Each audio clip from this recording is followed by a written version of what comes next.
US President Barack Obama has called on Gaddafi to step down immediately, but while he says all options are on the table, he wouldn't commit to enforcing a no-fly zone.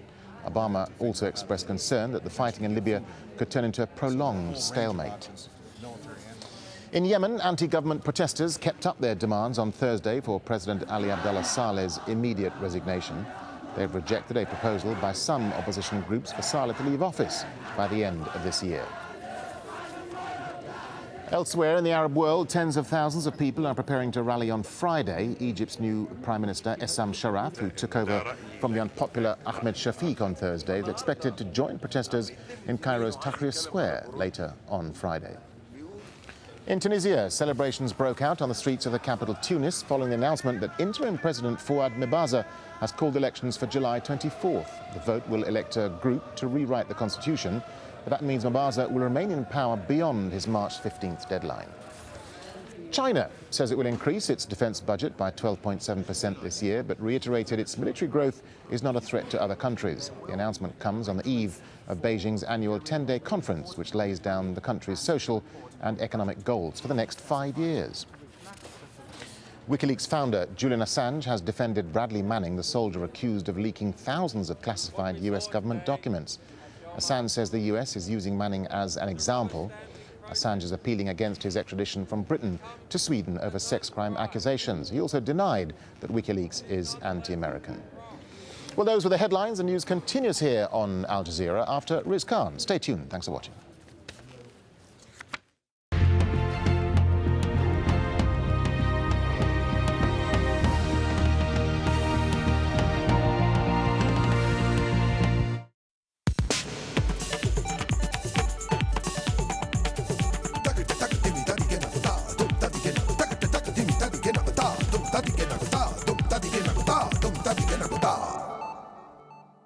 Hello and welcome from New York. When the Berlin Wall came down, he played a concert at the site of that Cold War-era barrier. But what chance is there that Roger Waters, the iconic founder of the rock band Pink Floyd, might perform where the West Bank Wall now stands?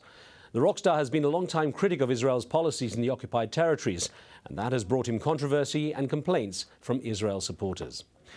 Human rights groups have denounced it as a tool for segregation, and the International Court of Justice has ruled that its construction is contrary to international law. Still, Israel insists the barrier is needed to keep out Palestinian suicide bombers and claims that the country is safer as a result. Palestinians see it as a way for Israel to steal their land and humiliate them, and to protect Jewish settlers in the occupied territories. So today we ask, do walls really work? And we get Roger Waters' opinion on why the international community continues to tolerate them. Remember, you can email or text us your questions and comments. Joining me now is Roger Waters, who has visited Palestinian refugee camps affected by Israel's wall. He sees it as an echo of the sentiment expressed in his hugely successful 1979 album, The Wall, and has called for the barrier to be torn down. Roger, thanks for your time. Now, I'll get your experience of walls in the Middle East in just a moment, but first I was interested to read how you came across a quote of yours from 20 years ago, more than 20 years ago, where you questioned the value of telecommunications technology, and you were asking whether it would serve to enlighten us and help us better understand each other, or whether it would deceive us and keep us apart. Now, you said at that time the jury is out. Watching what's been going on in the Middle East, seeing these countries, the leaderships, autocratic and dictatorships, as people are calling them, falling, how do you regard that now? Is there any verdict?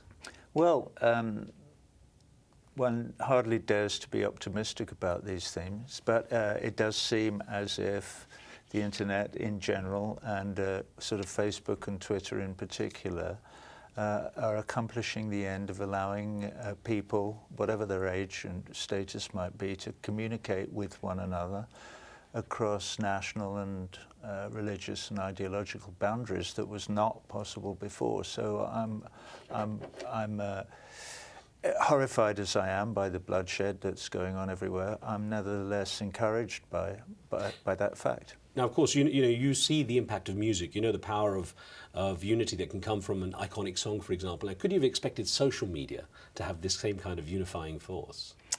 Well, yeah, and I said yes without thinking then, because I think at the time, if somebody had said to me, hey, look, I've got this great idea, it's called Facebook, and people send each other pictures of themselves and sort of twit on about nothing to each other. And I would have gone, are you insane? I'm not investing in that. What a complete waste of everybody's time. So it just shows how foolish I may have been at the time. That's not to say that probably a huge amount of the time that people spend on Facebook is actually not socially constructive at all. It's just, it's sort of replacing gossiping over the garden hedge.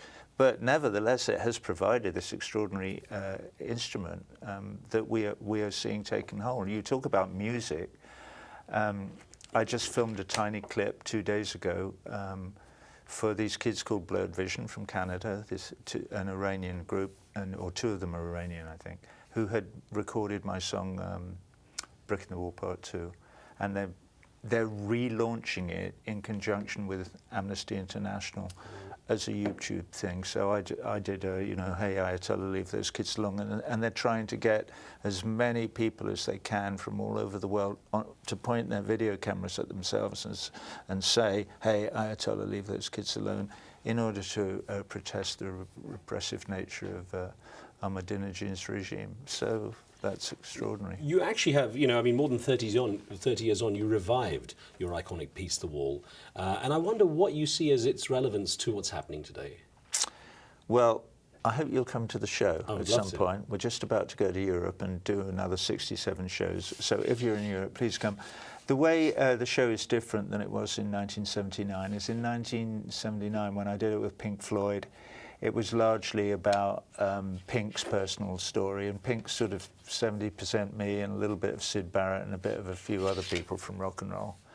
And I realized recently, before I resurrected it and put the new production together, that microcosmic story of that disaffected young man and his problems with whatever, political, sexual, emotional, whatever, could be seen in a larger way as an allegory for describing the way that governments and ideologies and religions react to and against one another, causing the enormous problems that we see for the people who live within those separated communities, separated as they are by walls of commerce and ideology and religion and so forth. And that is what my new production of The Wall is about. And you said at the time when you wrote it, you were, quote, a frightened young man as well about it. Now, of course, 2 decades ago, the Berlin Wall came down, and it was, there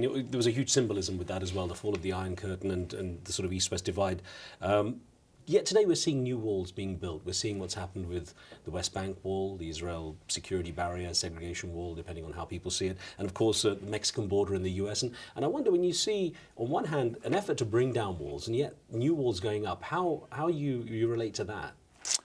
Well, as I keep, restating throughout the show, fear builds walls, which is something actually that a photograph that my old lady took of the wall in Jerusalem, which had that quote on it, true as it is. And when we get frightened, that's what we tend to do. And when I say we, sometimes the fear can be real.